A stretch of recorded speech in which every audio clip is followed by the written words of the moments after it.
Faremos a leitura no primeiro livro dos Reis, capítulo 22, a partir do versículo 52. Primeiro Reis 22, 52. Diz o seguinte a palavra de Deus: Acasias, filho de Acabe, começou a reinar sobre Israel em Samaria, no 17º ano do reinado de Josafá, rei de Judá. E reinou 2 anos sobre Israel. Fez o que era mal aos olhos do Senhor, pois andou nos caminhos de seu pai, bem como nos caminhos de sua mãe e nos caminhos de Jeroboão, filho de Nebate, que levou Israel a pecar. Ele serviu a Baal e o adorou, como seu pai havia feito antes dele, provocando o Senhor Deus de Israel a ira. Vamos orar? Pai, nós somos muito gratos ao Senhor pelo privilégio que a gente tem de estar diante da sua palavra, reunidos como seu povo, para te cultuar, cantar ao Senhor, sermos lembrados do Evangelho, absolvidos dos nossos pecados. Nós te louvamos por isso. Pedimos que o Senhor nos ajude a responder com obediência essa palavra, entender o que o Senhor tem para nós, nos arrepender e andarmos na verdade. Essa é a nossa oração, em nome de Cristo Jesus, o nosso Senhor. Amém.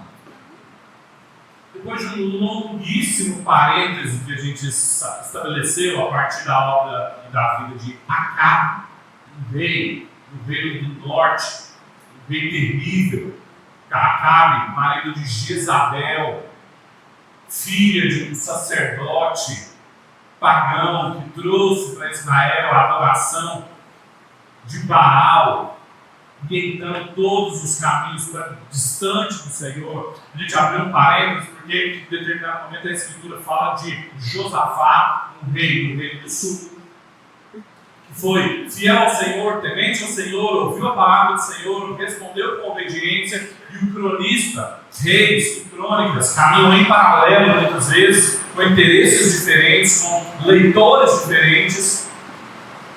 Ele quis dar muito mais atenção a Josafá, porque para os seus leitores que estavam voltando do exílio, que iriam habitar de novo Jerusalém, era importante eles saberem muito sobre como Josafá reformou, tirou os altares, estabeleceu um culto bíblico ali. E findado o reinado dele, hoje de manhã, a gente volta para a casa de Acabe, que na verdade a gente chama da dinastia de Omri, que era o rei pai de Acabe.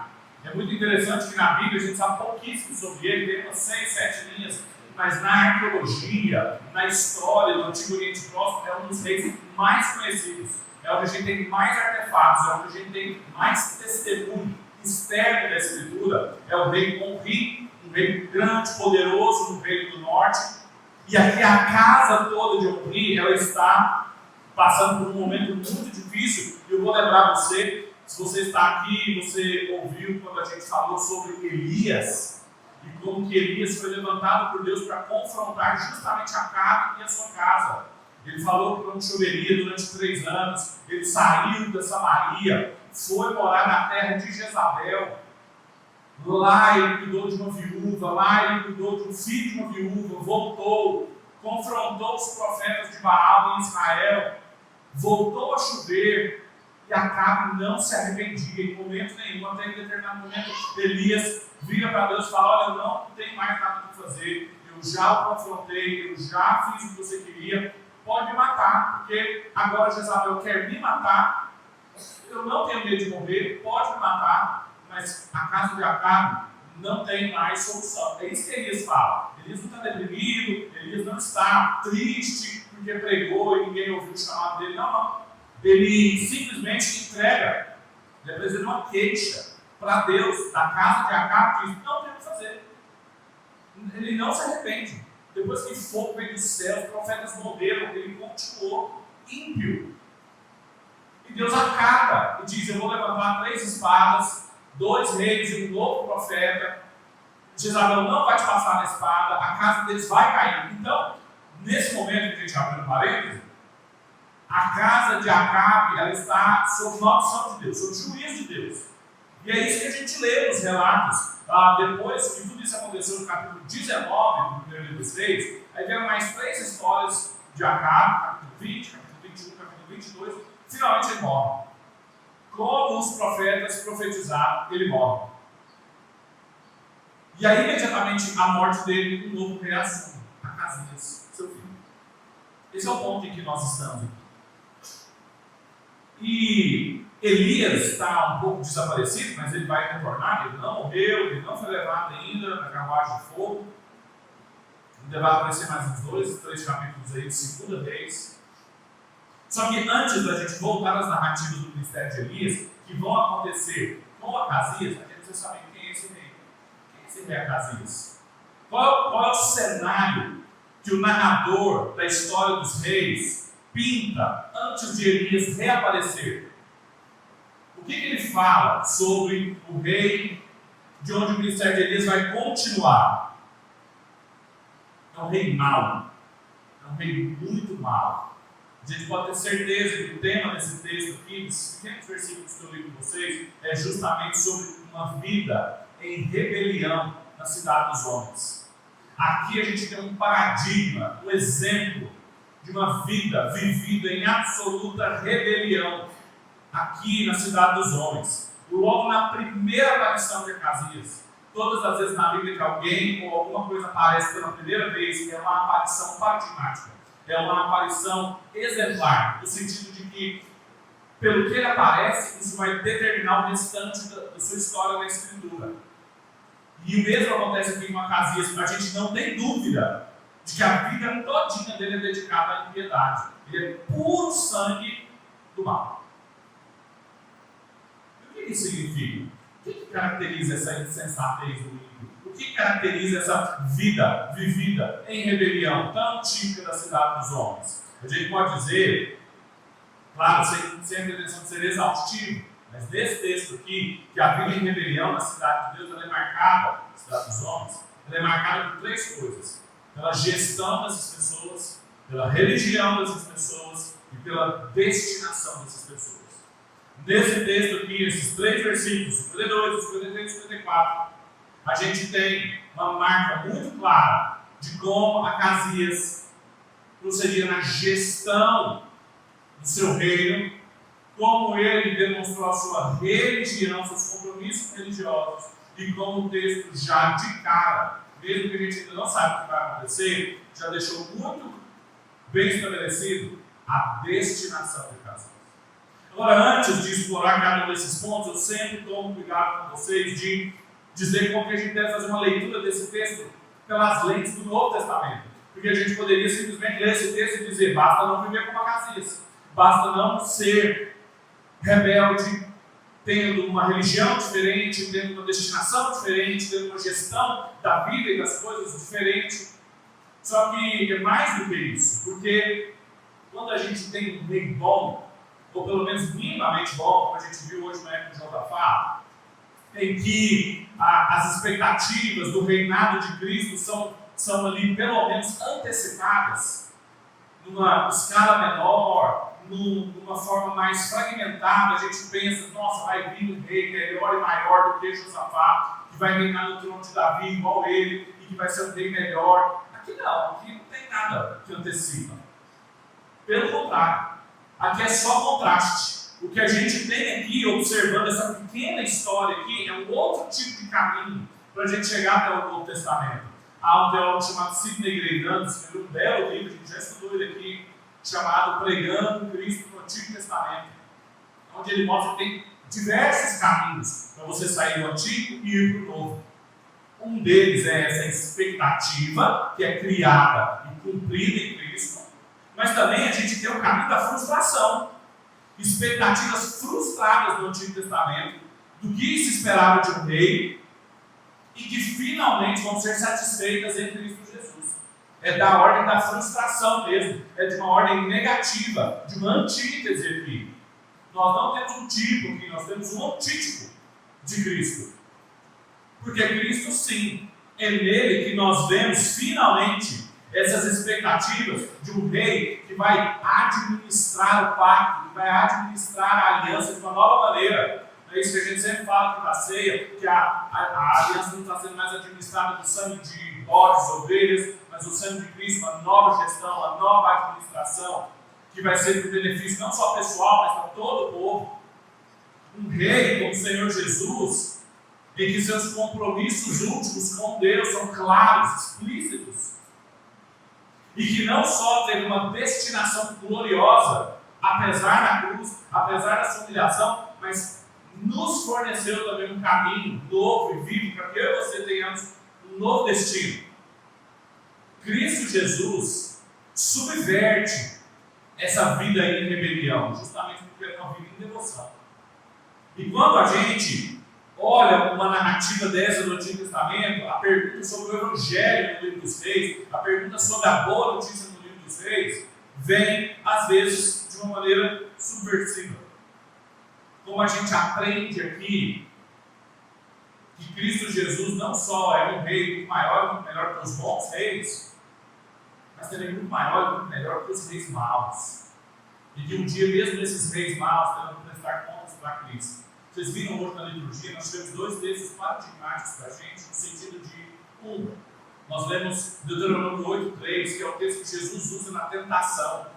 Lembra? Ele diante do diabo, o diabo fala, transforma essas pedras em pães, ele fala nem só de como viverá o homem. O contexto do texto era a promessa da terra que eles iriam ocupar.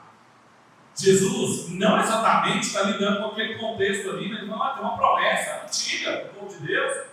Não é só de como se vive o homem. E depois a gente lê João, o texto áureo do evangelicalismo, como disse o Henrique, mas que continua, a gente sabe João 3,16, do 17, 18 e 19, a gente não sabe, e a coisa vai ficando apertada, né?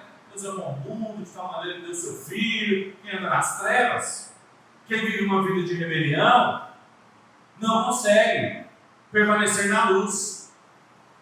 Vai ser julgado por Cristo. O Evangelho, no livro dos Reis, portanto, diz respeito a esse outro rei que não permitirá, que não subsistirá diante dele vida ímpia nenhuma. Vamos olhar para um texto que ele diz, no primeiro lugar, aí no versículo 52. Essa vida em rebelião, ela é marcada por uma gestão pessoal rebelde. Veja, Acasias, filho de Acabe, começou a reinar sobre Israel em Samaria, no 17º ano do reinado de Josafá, rei de Judá, e reinou 2 anos sobre Israel. Essa forma, eu já falei para vocês, é uma forma muito comum para todos os reis de Crônicas e do livro dos Reis, em que se avalia teologicamente o reinado daquele rei. Ou seja, ele andou nos caminhos do Senhor, ele não andou, foi um bom rei, não foi. É uma forma que sempre aparece. E o autor sempre destaca algumas coisas do procedimento da vida desse rei, que ele destaca aqui. Nesse primeiro momento, ele destaca a sua gestão. Tem detalhes aqui que ele fez questão de colocar, que nos passam desapercebidos, mas são muito importantes. Primeiro, Acasias assume o reinado em que contexto? Depois da morte do seu pai. Seu pai havia morrido de maneira trágica. Ninguém pensava que ele iria para uma batalha e não voltaria. E é isso que acontece aqui. É um tempo de crise. É um tempo em que as pessoas, Jezabel ainda está viva, ela ainda vai aparecer, vai dar muito trabalho, no segundo livro dos Reis. Ninguém pensava que Acabe iria e não voltaria, que já tinha ido a batalhas, fugido, voltado. E de repente ele foi, Acasias recebe a notícia, ele é o rei. Ele não foi preparado, ele não reinou junto com ele. De repente, ele é colocado no trono e tem muitas coisas para digerir. Quais coisas? Ele viu 3 anos e meio de fome, ele viu o pai dele numa devoção a Baal, a mãe dele numa devoção a Baal, inócua. Ele viu o confronto não só do ministério do profeta Elias, mas de tantos outros profetas contra o seu pai. Ele viu seu pai morrer exatamente como o profeta falou que ele morreria. Ele estava diante de uma série de coisas. Ele ouviu Elias lá no Carmelo. Ele ouviu Elias sentenciar a sua casa. Essa sentença estava sobre os seus ombros agora. Tudo isso estava na cabeça dele. Sabe o que mudou? Nada. Sabe o que ele faz diante de tudo isso? Nada. a gestão, o reinado dele, a administração de suas coisas, como corregente, vai na contramão de tudo que está acontecendo. Ele assume o seu reinado em Samaria, diz o texto, uma cidade falsa, não era a capital do povo de Deus, a capital era Jerusalém, a cidade de Deus é Jerusalém. Samaria foi criada por Jeroboão como capital. Não fazia parte dos desígnios de Deus, ele assume ali uma capital falsa.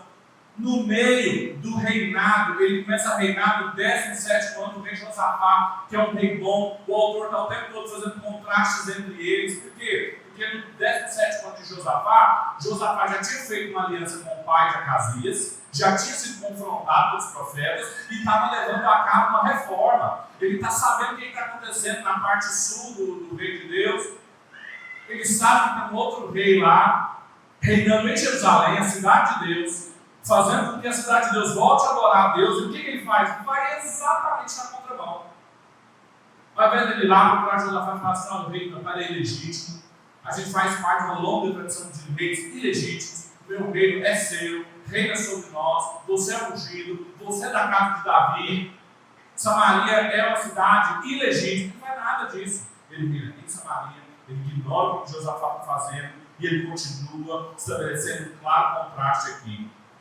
E o último detalhe que o texto mostra nesse primeiro versículo é o tempo do seu reinado. Pífio. Ele virou 2 anos. Não esquentou o trono, não deu tempo de esquentar o trono, foi sentado lá. 2 anos não dá para nada.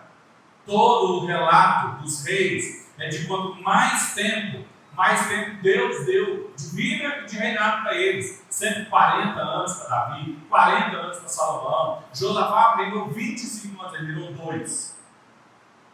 Claramente o juízo de Deus estava sobre ele. O que o autor está querendo nos ensinar é o que caracteriza essa vida em rebelião da cidade dos homens. Em primeiro lugar, é a gestão dessa vida. Acasias é um paradigma da cidade dos homens, numa regência, num antagonismo com tudo que Deus estava fazendo com eles nos últimos anos. Deus estava falando, mostrando, mandando profetas, fazendo milagres, deixando-os sem comer, sem chuva, passando fome, morrendo. Ele ignora tudo. O narrador está destacando como que ele vai dirigir o povo de Deus na contramão do que Deus falou por meio de seus profetas, do que ele viu com seus pais, do que estava acontecendo na vizinhança. Ele quer mostrar o que é um reinado, uma regência, uma gestão rebelde ao reino de Deus. E a pergunta que sobra aí, vamos para nós, eu e você. Quantas vezes a gente também não anda em impiedade descarada? Quantas vezes eu e você não observamos nada do que Deus está fazendo ao nosso redor? Não prestamos atenção no que Deus está falando há anos. Não vemos o que Ele está fazendo na circunvizinhança da nossa vida. Não nos atentamos sobre quão terríveis foram os exemplos dos nossos pais, das pessoas perto de nós. A gente simplesmente repete, a gente simplesmente mantém a nossa vida tal qual estávamos vivendo, desapercebida, relaxada, autocentrada, ignorando o que Deus estava fazendo, enquanto a sua palavra está sendo pregada. Essa atitude recebe muitos nomes na nossa cultura: obstinação, foco, agenda, missão, mas aqui é rebelião. Se você está em rota direta de enfrentamento com a agenda do reino de Deus, você é um rebelde. Você está vivendo uma vida em rebelião. Essa é a primeira marca. Na forma como você gera as coisas que Deus te deu. Segundo lugar, não só a gestão, mas também a religião. Veja o que diz o versículo 53. Fez o que era mal aos olhos do Senhor, pois andou nos caminhos de seu pai, bem como nos caminhos de sua mãe, e nos caminhos de Jeroboão, filho de Nebate, que levou Israel a pecar. Como sempre, o historiador bíblico, é uma grande lição dos nossos historiadores aqui presentes, ele nunca apresenta fatos neutros para os seus leitores. Ele não só dá datas, ocasiões, ele avalia. E ele avalia doutrinariamente, ele avalia biblicamente, ele mostra como um historiador trabalha. e avaliando e mostrando se algo foi bom ou ruim, com base não nos seus olhos, não nas suas preferências historiográficas, mas no que foi feito do Senhor. E Acasias claramente aqui fez o que era mal aos olhos do Senhor. Os seus compromissos religiosos estão estampados naquilo que ele fazia. E tem uma razão, tem um porquê. Ele andou numa tríplice tradição da impiedade. Ele era puro sangue da impiedade. Ele não era um ímpio qualquer. Ele não era um ímpio emergente. Ele era um ímpio com pedigree. Que é até o crime organizado. Ele seguiu os caminhos do seu pai, sua mãe e do primeiro rei do Reino do Norte. O autor faz questão de mostrar, ele podia ter só falado, seguiu caminhos maus. Não. Ele seguiu o caminho mau de Acabe, que foi um dos piores reis até agora. Ele seguiu o caminho mau da sua mãe, rainha Jezabel, que nem era do povo de Deus. Uma rainha ímpia que trouxe toda a adoração de Baal para dentro de Israel. E ele seguiu também os caminhos do primeiro rei, Jeroboão, filho de Nebate, que foi o primeiro a levar Israel a pecar. Deus tinha escolhido Jeroboão. Jeroboão poderia ter permanecido fiel, poderia ter mantido um governo que reconhecia Jerusalém como a capital, o trono de Davi como o trono da promessa. E o que ele faz? 2 bezerros de ouro, coloca ali, diz a adoração vai ser aqui. É por isso que a mulher que encontrou com Jesus lá na frente, Mateus capítulo 4, João capítulo 4, vai perguntar onde que tem que adorar. Toda a pecha que os samaritanos têm.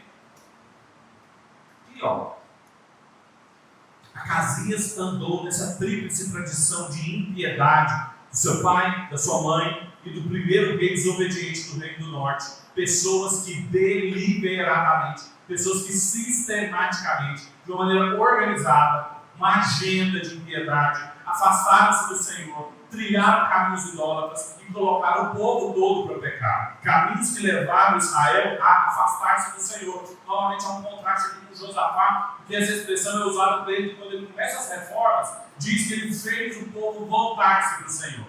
Aqui ele faz com que o povo se afaste do Senhor. Novamente, um contraste entre os reis.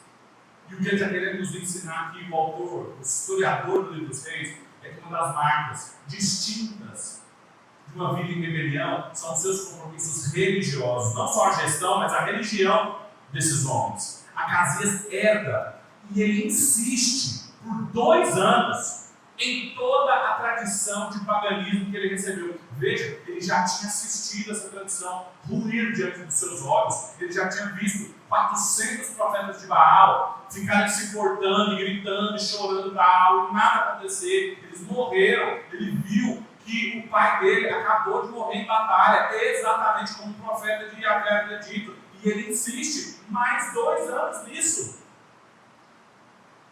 Ele reivindica para si toda essa tradição e diz: agora eu sou o grande representante do meu pai, da minha mãe e de Jeroboão.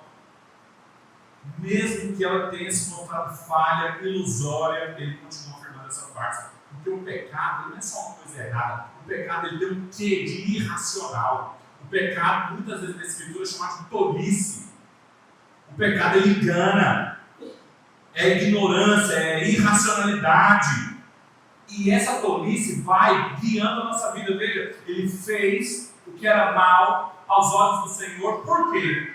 Aquilo que a gente faz, as decisões que a gente toma, as posturas que a gente assume, na vida privada, na vida pública, são determinadas pelos nossos compromissos religiosos. São determinadas pela nossa religião. Por isso que é sempre uma questão religiosa. Questões econômicas têm fundo religioso. Questões políticas têm fundo religioso. Questões científicas têm fundo religioso. Não é um argumento reducionista. É da natureza útil do ser humano. É um mito essa neutralidade religiosa nessas áreas. E a Escritura claramente mostra aqui como esses compromissos herdados dos seus pais vão nos levar para longe do Senhor. E a pergunta que eu faço para vocês é: com que vocês estão compromissados? Quais são as confianças últimas dos seus corações? Talvez você diga: não, Pedro, é Jesus. sangue de Jesus tem poder. Mas às vezes tem coisas e pessoas, como David Podson diz, funcionam como Deus no seu coração. Ele chama isso de um Deus funcional. É uma poupança, é um relacionamento, é um casamento, é uma família, é um amigo que dirige a sua vida, que orienta aquilo que você faz, que te aproxima daquilo que você está próximo, que te afasta daquilo que você se afasta. Se tem algo assim, tem muita coisa na nossa vida assim. É um Deus, funciona como um Deus, é um Deus funcional. Significa, sei lá, você senta, ajoelha, adora o seu trabalho. Não, mas se o seu trabalho dita que horas que você dorme, que horas que você acorda, pelo que você faz, a sua grande motivação, você não é só viciado no trabalho. Hoje em dia até um elogio, né? Não, você é idólatra. Você vai dizer com comida, com academia, com shake. Não, você é idólatra. Tem algo ou alguém funcionando como Deus no seu coração. Então, eu sou muito preocupado com a minha família, ninguém pode ficar doente, eu quero aqui, ó, eu tenho os remédios, eu tenho um plano, eu tenho o dinheiro debaixo do colchão, eu estou dolarizando o nosso patrimônio. Nada errado, nada disso. Mas está criando a sua vida, você não é precavido, você é idólatra. Por que a gente está compromissado? Quem foi o Deus dos nossos pais que a gente herdou? É irracional. A gente não consegue nem ver se os nossos pais fizeram isso. As pessoas próximas de nós estão fazendo outra coisa totalmente diferente. A gente irracionalmente se mantém nisso. Com quem que a gente aprendeu? Onde a gente coloca as nossas confissões religiosas? Você não sabe, procure saber. Procure deixar a palavra de Deus te mostrar isso. Porque são esses compromissos que vão guiar as suas posturas. Tanto na sua vida privada quanto na sua vida pública. E em terceiro e último lugar, além da gestão e da religião, uma vida íntegra também é caracterizada pela sua destinação. Veja o versículo 54.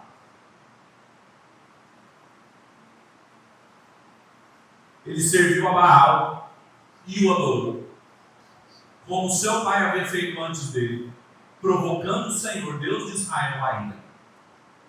O texto termina com um detalhe que o narrador deixa claro o grande perigo que Acasias colocou sobre si mesmo. Ninguém fez isso por ele, ele fez isso por ele mesmo. Porque diz o texto que ele não só adorou Baal, mas ele serviu Baal. Ele serviu e adorou. Há uma direção, uma guiança e uma adoração. Como seu pai havia feito. Só que ele não está só reproduzindo a adoração dos seus pais, ele não está só colocando um Deus alternativo dentro das possibilidades de deuses que existiam no Antigo Oriente Próximo, ele está comprando uma briga com o Deus verdadeiro. Acasias colocou um alvo nas suas costas quando ele resolveu amar e confiar em Baal, porque diz Tiago, no capítulo 4 da sua epístola, não tem como amar o mundo e amar a Deus. Tem quem ama o mundo, odeia o Senhor. Ele despertou a ira do Deus de Israel. Veja, Deus de Israel, não é o Deus de Judá, não é o Deus da casa de Judá, é o Deus de Israel, que é o povo dele ainda.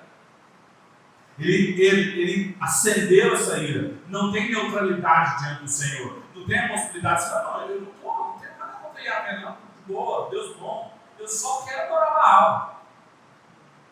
Escolher um outro Deus. Ter um Deus funcional, como eu falei para vocês, significa imediatamente comprar uma briga com um Deus verdadeiro. Porque ele é zeloso, ele é ciumento. Como a gente leu hoje de manhã, o Edmund Kluge falando, o único Deus que se afeta diante dessa vida de pluralismo da nossa sociedade é o Deus do Pai do nosso Senhor Jesus. Porque ele reivindica para si exclusividade. O destino dele já estava traçado. Se ele não quis aprender com o pai e com a mãe dele, ele ia aprender sozinho. Porque o pai já tinha aprendido. A mãe ia aprender daqui a pouco, mas ele ia aprender antes, inclusive. O que significa estar debaixo da ira de Deus. O que o autor está querendo nos ensinar aqui é que uma vida em rebelião, típica da cidade dos homens, ela é marcada pelo destino também dessas pessoas.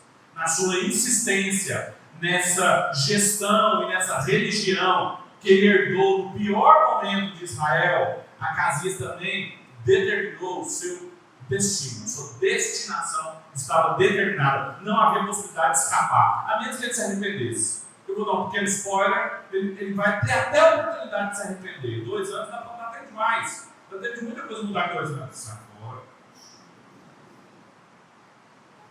Satanás. Trabalhar com fome hoje. O borboleta tendo um ataque no coração. Seu cardíaco. Não vai ter possibilidade de escapar. A menos que ele se arrependa. Estar debaixo da ira de Deus significa ter o pior inimigo que ele poderia ter. Nós vamos ver que ele vai entrar em embate com Moabe, um antigo inimigo do povo de Deus, que durante o reinado de Davi e Salomão havia sido apaziguado. Acabe não soube lidar com eles vão se revoltar contra Acasias. Ele vai ter uma grande oportunidade de se arrepender, mas o problema não é Moabe. O problema não é esse inimigo que ele vai ter diante dele. O problema é que ele está debaixo da ira de Deus. Fica uma tensão aqui na narrativa. Pensa que você não sabe nada disso que eu falei para você. Pensa que você não lembra desses episódios. Como é que vai ser o próximo episódio? Como é que vai ficar? Ele está debaixo da ira de Deus. O que significa uma pessoa andar com algo nas costas, dizendo que Deus o odeia? É isso que uma vida em rebelião significa. É andar com uma camiseta que Deus me odeia. Deus está irado comigo. Ele tinha noção disso. Ele vai sucumbir. O que vai acontecer? Qual vai ser o fim dele? Ele tinha noção do que ele estava fazendo? Ele está dizendo: Deus me mata. Deus me atinge. Porque tudo que o Senhor falou, tudo que o Senhor fez, tudo que o Senhor está construindo, toda a direção que o Senhor está mandando ao seu povo, eu vou ao contrário. E quanto a nós, eu e você, a gente tem noção do que a gente está fazendo? Quando a gente opta por gestões pessoais pífias, na contramão do que Deus espera de nós, repetindo erros, ignorando a palavra de Deus, a gente tem noção de onde isso vai levar? Ou a gente vai assim, quebrando a palavra de Deus, quebrando a lei de Deus, pensando assim: tudo bem, a gente vai vivendo, não vai dar nada não, se der vai ser pouca coisa. A gente tem noção do que a gente está fazendo? Do que significa escolher, tomar cada uma das decisões da nossa vida no contrassenso do que Deus espera? A gente de fato olha nesses termos que nós estamos despertando a ira de Deus? Ou a gente pensa assim: não, safado, Deus, você acha que Deus está preocupado com isso, Pedro? Deus tem coisa muito maior, muito mais importante para fazer. A gente tem ideia da importância dos nossos compromissos religiosos, da onde a gente coloca a nossa confiança. A gente sabe que eles de fato determinam aquilo que a gente faz, como a gente vive, para onde a gente vai. Qual que é a sua destinação, meu irmão, minha irmã?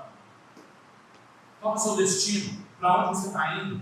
É um destino glorioso daqueles que estão em Cristo, estão trilhando um novo e vivo caminho até Ele, perseverados por Ele? Ou é uma destinação daqueles que foram condenados há muito tempo, que se rebelaram ao Senhor?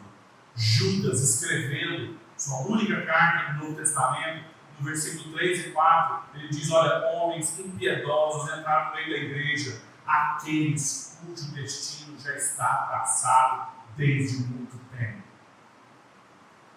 Não dá para ficar vivendo em rebelião com Deus, ignorando para onde Ele nos destinou. Vamos orar? Feche seus olhos.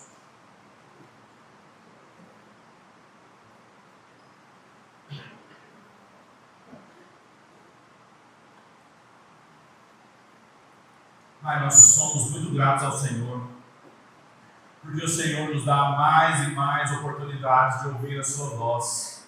Sua palavra, de novo, está aqui diante de nós, lida, explicada. Não nos deixe, Pai, ignorá-la. Não nos deixe viver de uma maneira que